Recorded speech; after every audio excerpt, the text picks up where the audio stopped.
Good morning, and welcome back to Daily Dhamma, a letter to our children. Today is August 18th, and our reading is Delusions. A delusion starts like any other idea, as an egg, identical on the outside, perfectly formed. From the shell, you'd never know anything was wrong. In order for a delusion to thrive, other, more rational ideas must be destroyed. So, what have we learned?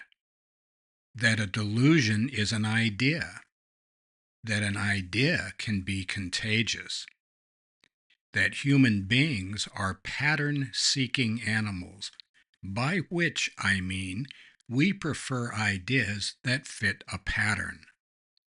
In other words, we don't believe what we see what we believe. And when we are stressed, or our beliefs are challenged, when we feel threatened, the ideas we have can become irrational, one delusion leading to another and another as the human mind struggles to maintain its identity. And when this occurs, what starts as an egg can become a monster. And that's from Legion, Season 2, Episode 7. Cognitive dissonance drives us to reinterpret events to fit our preferred narrative regardless of reality. What we see is what we get. Don't confuse us with the facts. Our feelings are made up.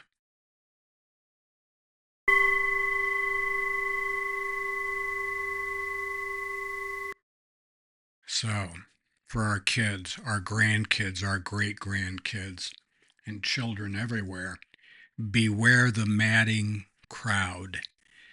They are nuts, and all of the rah-rah and the mob fervor and the identity and the 2-minute hate sessions and all that stuff is really, really dangerous. When you see stuff like that going on, do not join.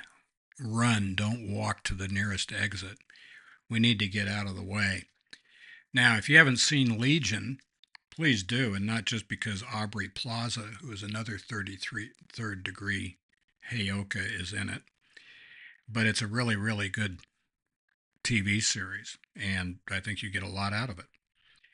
And it reinforces what we've been talking about a lot in this book. That is, that obsessions and delusions are an effort to manipulate and control the outside world.